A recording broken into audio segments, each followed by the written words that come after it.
Hello friends, എല്ലാവർക്കും അർച്ചന ചേച്ചി LLB സീരിയലിന്റെ ലേറ്റസ്റ്റ് പ്രമോ റിവ്യൂയിലേക്ക് സ്വാഗതം. അങ്ങനെ JK തന്റെ ഒരു കേസുമായി വിജയ് ശങ്കറിനെ കാണാനായി വരികയാണ്. എന്നാൽ വിജയ് ശങ്കറും JKയും തമ്മിൽ വാക്കു തർക്കമുണ്ടാവുന്നതിനെ തുടർന്ന് ആ കേസ് ഞാൻ തനിക്ക് തരുന്നില്ലെന്ന് പറഞ്ഞ് JK അവിടെ നിന്നും ഇറങ്ങുകയാണ്. എന്നാൽ എങ്ങനെയെങ്കിലും ആ കേസ് പിടിക്കാനായി വസു ശ്രമിക്കുന്നുണ്ട്. അങ്ങനെ കാറിൽ കയറി പോവാനായി നിൽക്കുന്ന JKയുടെ അടുത്തേക്ക് വസുവും ദീപ്തിയും കൂടി വരുന്നുണ്ട്.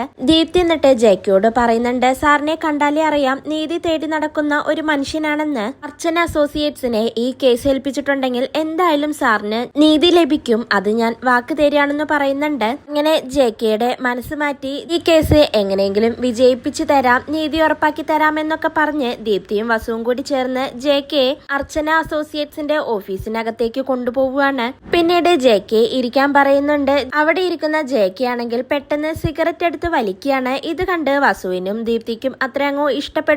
എന്നാലും കേസ് പിടിച്ചു കിട്ടാനായി ഒന്നും മിണ്ടാതെ അങ്ങനെ നിൽക്കുകയാണ്. അതിനുശേഷം JK അവരോട് ചോദിക്കുന്നുണ്ട്, എന്റെ കേസ് ആരാണ് വാദിക്കാൻ പോകുന്നത്, ആരാണ് വക്കീല് എന്ന് ചോദിക്കുമ്പോ ദീപ്തി പറയുന്നുണ്ട്, ഞങ്ങളുടെ മേഡമാണ് സാറിന്റെ ഈ കേസ് വാദിക്കാൻ പോകുന്നതെന്ന് പറയുമ്പോ JK ചോദിക്കുന്നുണ്ട്, ആരാണ് നിങ്ങളുടെ ഈ മേഡം എന്ന്. ദീപ്തി അപ്പൊ പറയുന്നുണ്ട്, അർച്ചന വക്കീൽ, അർച്ചന അസോസിയേറ്റ്സിന്റെ ലീഡിംഗ് ലോയർ ആണ് അർച്ചന വക്കീല് എന്നൊക്കെ ദീപ്തി അർച്ചനയെ കുറിച്ച് JKയോട് പറയാണ്. അതിനുശേഷം JK അവരോട് കേസിന്റെ കാര്യം സംസാരിച്ചുകൊണ്ട് അവിടെ നിന്നും പോവുകയാണ്. എന്നാൽ അപ്പോഴേക്കും അതേ സമയത്ത് തന്നെ അർച്ചനയും അങ്ങോട്ടേക്ക് വരികയാണ്. ഇതോടെയാണ് ഇന്നത്തെ പ്രമോ അവസാനിക്കുന്നത്. നാളെ വീണ്ടും ഒരു കിടിലൻ എപ്പിസോഡുമായി കാണാം. Bye, good night.